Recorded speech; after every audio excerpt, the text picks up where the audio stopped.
Hey everybody, it's Meg. If you're new to the channel, welcome, and if you're not, welcome back. Today we're going to be taking a look and unboxing Fujifilm's brand new X series camera, the Fujifilm X-E5. And I am so excited to check this out because I previously owned the X-E4 and I absolutely loved that camera. I believe that it was the best everyday camera for stills while still being able to shoot really great video, and I believe the X-E5 is no exception. We all know that the image quality is going to be fantastic because it has the exact same sensor and processor as the X100VI as well as the X-T5. So with all that being said, let's get started.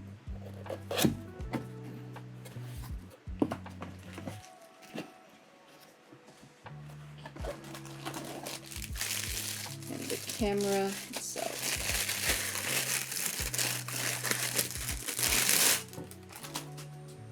Okay, she is looking good. I mean, I really love the design of the X-E4, so coming into this, expectations were high, and I think the looks hold up. And there is a slight grip. So one of the problems with the X-E4 was it was just a really flat brick-like design. Here we have a slightly elevated grip as well as like a small indentation on the back to help hold the camera better. So that's going to be great for shooting for longer periods of time. So that's nice. So for now, we're going to put this to the side. Let's continue digging into the box. Okay, so you get a strap. But this strap actually looks a little bit different. It's braided, which I really like.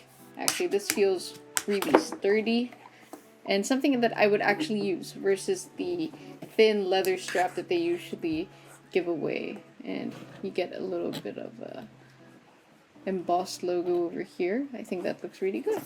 So I'm quite impressed with this. Would actually use it. Okay, you get a USB-C to headphone jack, a dongle, and this is for the strap. And of course the NPW126S battery. Now, if I could complain about one thing with the newer X series cameras, it's that they're still using these older chiclet-like batteries. Now, don't get me wrong, they're not the worst, but they're also not great. If you're shooting stills, it should get you by just fine, but when you start shooting video, that's where you start to really need more than just one, especially if you've tried the newer NPW235s, the one that you can find on the X-T5 as well as the XS20. It's kind of hard to go back to this when you're shooting video, but yeah, overall it's okay. Okay, so let's put in the battery.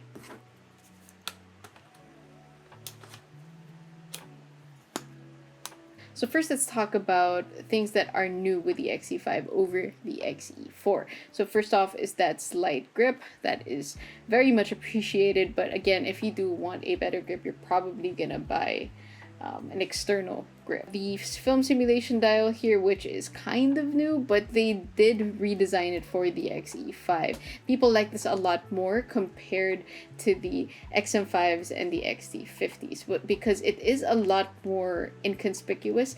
Personally, I like this design a lot more, but based off of everything that I've been watching and reading, the FS1 all the way to FS3 can be used for your own personal film simulations and recipes, which I think is great. You do get a dial on the back now, which I think is great because on the X-E4 you only had that one dial that you could press on the front, which was what you would use to control the exposure triangle. On the front of the camera, you also get the button lever thing that is also found on the X100VI. So this can also be customized. And on the left side, they've returned the switches for the different focusing modes. So that was one of the things that a lot of people were complaining about with the X-E4 as well, because this feature was present on the X-E3. They removed it on the X-E4 and now it's back on the X-E5.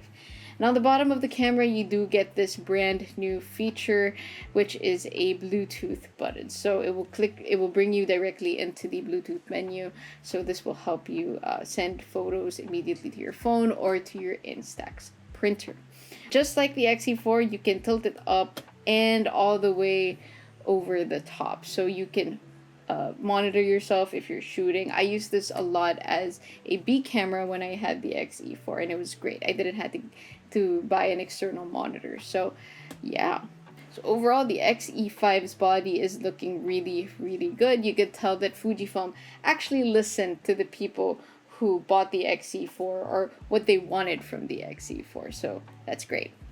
In terms of the sensor, you get the same 40 megapixel sensor that you can find on the X-H2, the X-T5, and the X100VI, as well as the X Processor 5. So overall, internally speaking, this is going to be great. It's gonna have fantastic image quality for both photo and video. But let's do a quick side-by-side comparison with the X100VI. This is the XF 27mm pancake that I actually got with my X-E4. So overall, I would say the size difference is pretty similar with the pancake lens. So yeah, they do say that the X-E5 is better because you can change out the lenses. Personally, I don't think that's necessarily true because a lot of people really don't want to switch up lenses. They're happy with just one lens. But in terms of the body and the differences, so you do get the same shutter speed dial, but on the X100VI, you can click it up and you control the ISO as well. So that's great for like manual control, and it just feels really good like when you do that. So yeah, of course you get the optical viewfinder on the X100VI, and you can switch between the optical viewfinder and the electronic viewfinders. And because the lens is fixed, you do get an internal ND filter versus having to get one on your lens for the X-E5. For the LCD, it just tilts up like that. It doesn't go all the way like the X-E5's, which I think the advantage is for the X-E5 because I really like being able to monitor whatever I'm shooting. And lastly, the Fujifilm X100VI has a built-in flash. The X-E5 does not.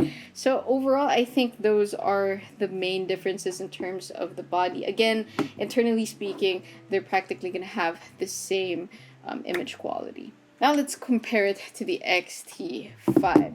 Now this is a little weird to compare it to the X-T5 because they're not the same like the X100VI. But the thing is, like with the new Fujifilm lineup, it's kind of weird. The X-E series used to be a more budget-friendly option, but had the same sensor as flagship models. But now they're kind of priced similarly. So which one should you get?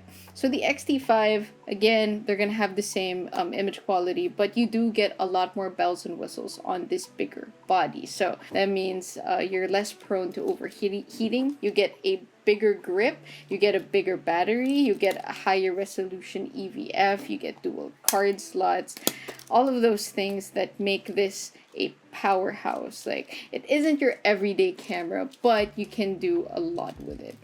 The X-E5, of course, you know, it uses a smaller battery, it has a smaller body, it's more of an everyday camera. But it's just really interesting to see how closely priced these two cameras are. So with all that being said, let's actually test out the X-E5.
So overall, the X-E5 is a fantastic addition to the X series lineup, albeit a little confusing given all the pricing and the identical specs. So yeah, hopefully you guys enjoyed this video. Comment below if you have any questions regarding the X-E5, and I will see you in the next video.